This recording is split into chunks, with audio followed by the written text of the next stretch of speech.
stream is going down right now too. The connection. The sun.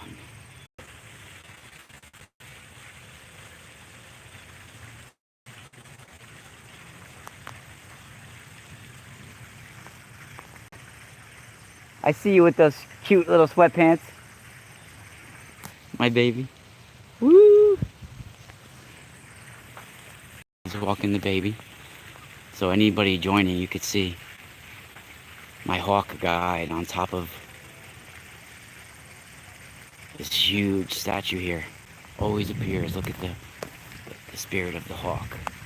Horus on top of Isis.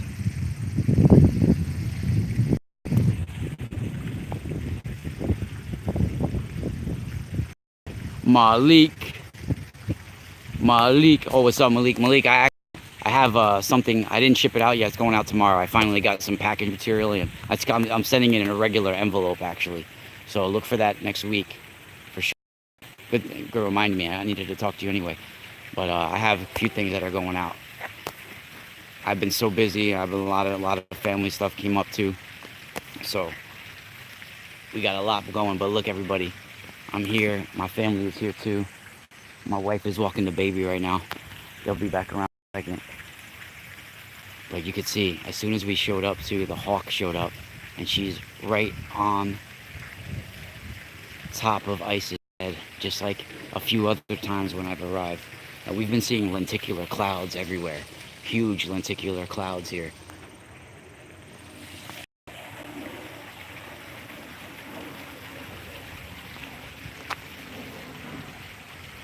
Hey Colleen, hey Meg, what's up, Malik, my fam. So I am doing a Zoom tonight for sure, guys. There was some family shit I had to take care of the last few days, and after my radio show last night, I had to do some things, so I haven't been feeling that well. So I haven't been doing Zoom chats the last 2 weeks or so, but tonight we're gonna go live for sure, because I have interesting, I have new information that I haven't shared about the Ark of the Covenant, about how it's still around, it's still here in a different form, and it's basically a computer, a DNA computer with blood being entered into it, DNA being entered into it, and people's Lutz bone, the information. So I have information. I couldn't go too deeper into it with Gary last night, but if you caught my show with Gary Wayne last night, it was mind-blowing information about the Ark of the Covenant and about Tower of Babel from a whole different perspective. And you could see the hawk, the mother Isis with her son Horus.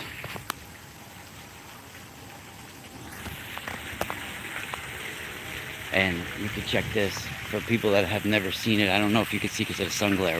She does have a pentagram on her throat, and her chain, you see the rosary chain?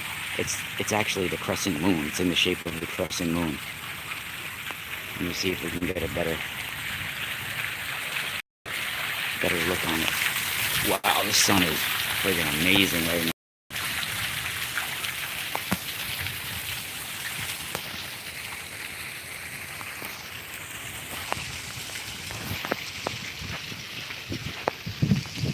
Look at the hawk there too. That is so crazy that this hawk always appears. It's my spirit guide. As soon as we go out of the house, I always have him over my car as well. Could be the same hawk.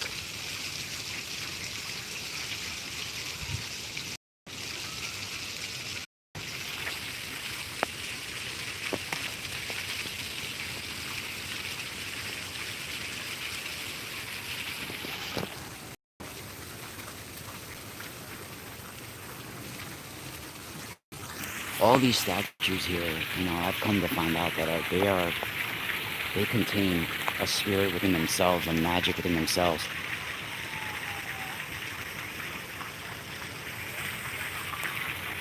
And I was in the forest the other day, and I caught an image of someone actually jumping into the tree and disappearing.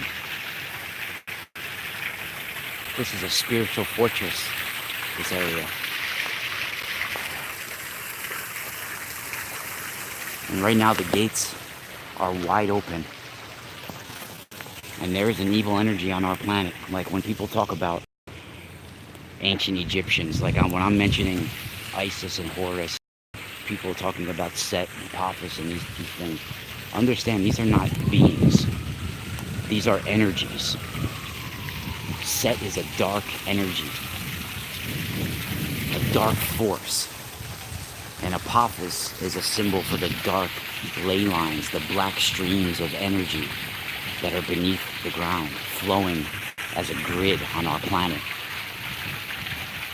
And these dark ley lines, like the Apophis energy, is what causes earthquakes. It's what pulls and summons asteroids and meteors into our realm. Now we all have a form of praying. We all have a form of our own little spell work that we do when we talk to the universe. But when you pray as a soldier, when you pray to help battle and heal things, you can instantly be translated to another realm, where it's not just a vision. You're being transported. Your soul, your spirit body is being transported. And there's times in my life where I've hit the ground on my knees, and as soon as my knees touch the floor, I'm translated to another realm.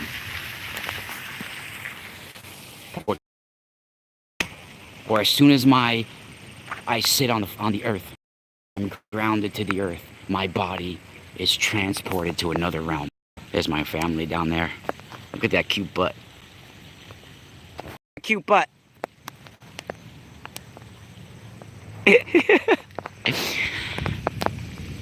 And this is what they call in Christianity or Catholicism or that kind of mysticism, they call a translation.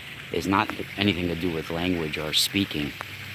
It's actually when you're transported to another realm.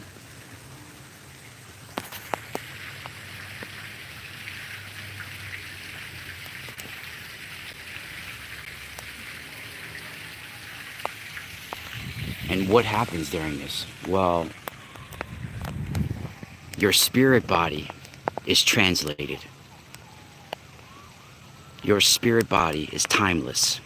So in the moments that you're praying or meditating, whatever you want to call it, those few minutes or those few blinking moments that you're timeless in prayer, it might be just a minute on our physical plane, but your spirit could have been working for hours.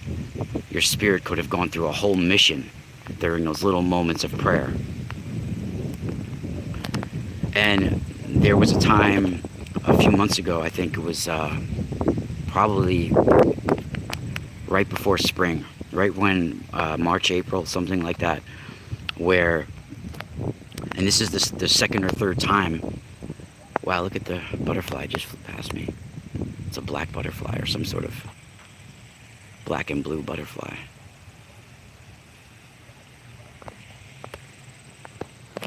So there was a time where, and this is, I've had other translations, if you want to say, or soul teleportations like this before,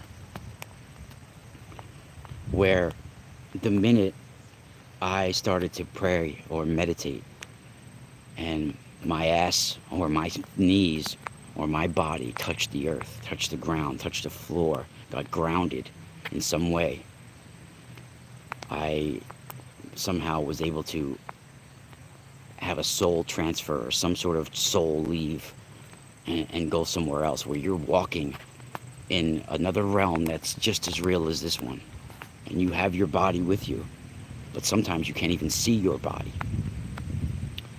Now, there was a time where I found myself in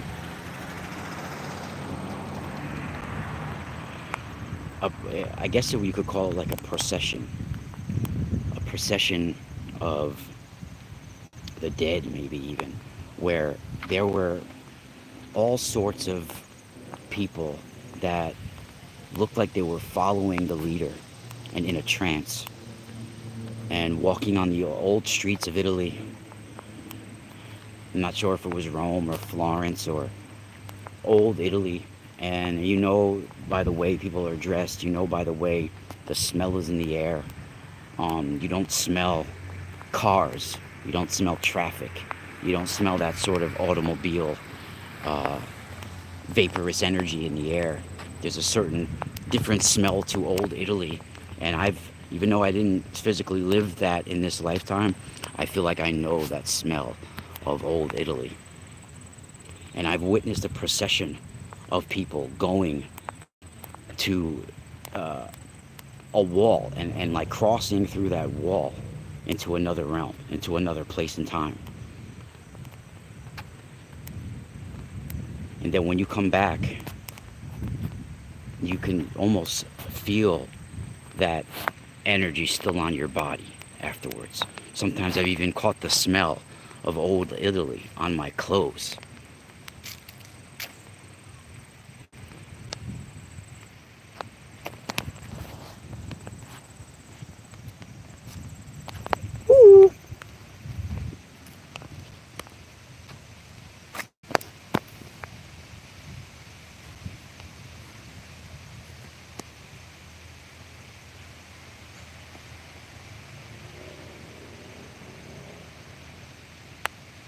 Hey Jessica, what's up?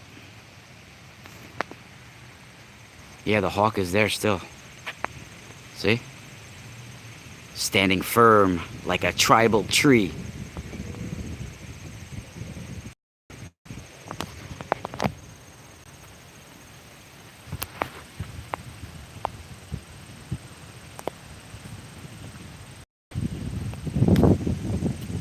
Hey Jess, how's that new tensor tool?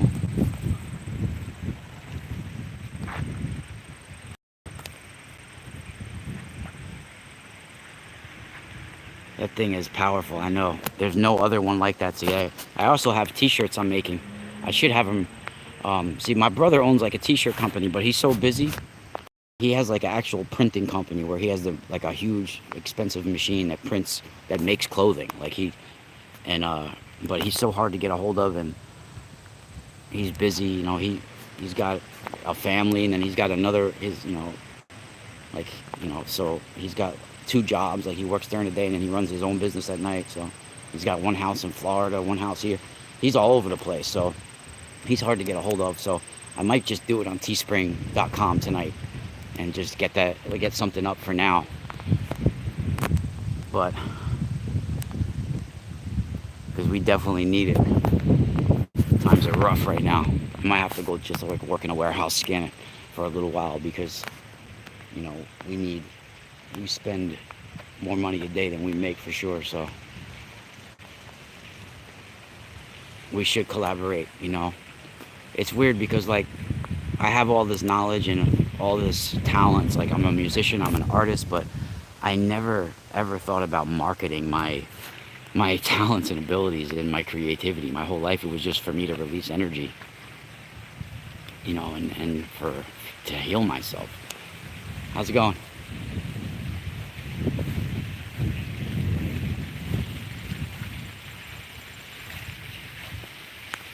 So it's hard for me. I'm learning. I never was a computer person too, so I'm not that great with computers. So I'm still learning how to use computers. Like not learning, but like I don't really like dealing with them too much. But wow, I just feel like he was just looking right at me. See, guys just passed me. He's an old Silesian. That dude. He don't like me. That dude. He gives me cold stares all the time. He's about 140 years old too. He doesn't look a day over 139. Older than fucking dirt. But the sky is talking to me today, and a lot of times the sky and the clouds will be a mirror reflect of the energy below. So sometimes the clouds are actually a mirror of the ley lines, a mirror of the veins beneath the ground. Oh, thank you so much, Jessica, looking out. Much love, Jess. Thank you so much, Jessica.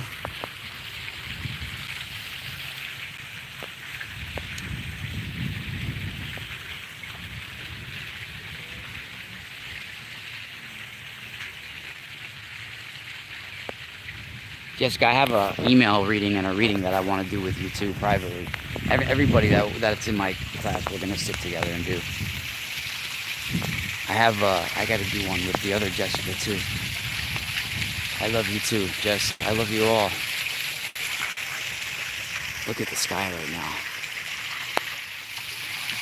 That hawk is like a guide too, because wherever I go, there's hawks above me.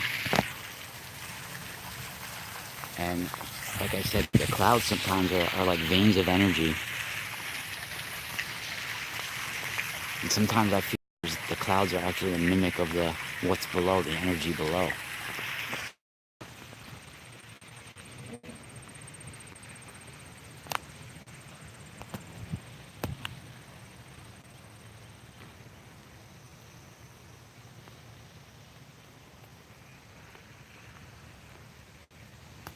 So what I was talking about before about the Ark of the Covenant.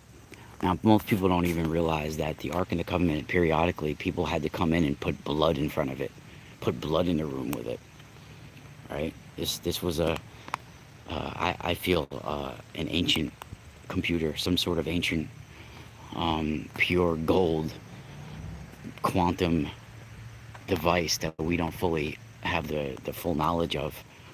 Now, I do feel that there will be a new ark or a new version of this right on the foundation stone in Jerusalem, right on that spot. And wow, I just felt it's weird before, because I was at the Padre Pio statue a little while ago, and the sun was coming down right over me, and I put my hands on the statue where his hands on, or right on his hands, and I looked up and I saw all these little red orbs, almost like they were surrounding me. This has happened before to me too. And then like when I closed my eyes, they were forming into like faces and stuff. So at that moment, when my hands hit his hands and I looked at the sun, I actually smelled flowers. I actually smelled a very strong smell of flowers for a moment. And what immediately came to my mind was like, I felt like I started thinking of bad things I've done in my life, and I almost was like, am I worthy to experience this? Like, is this possible? Like, do I deserve this? And yes, we all deserve this. We all deserve a spiritual life and a spiritual awakening. And it's through your heart center. It's through working through your heart. So my wife is waiting right now, so we're gonna spiral out for now, but we're gonna go live later, for sure, like 100%. So we'll check you later, and thank you so much. Thank you, Jessica. Love you. Bye. Spiral out.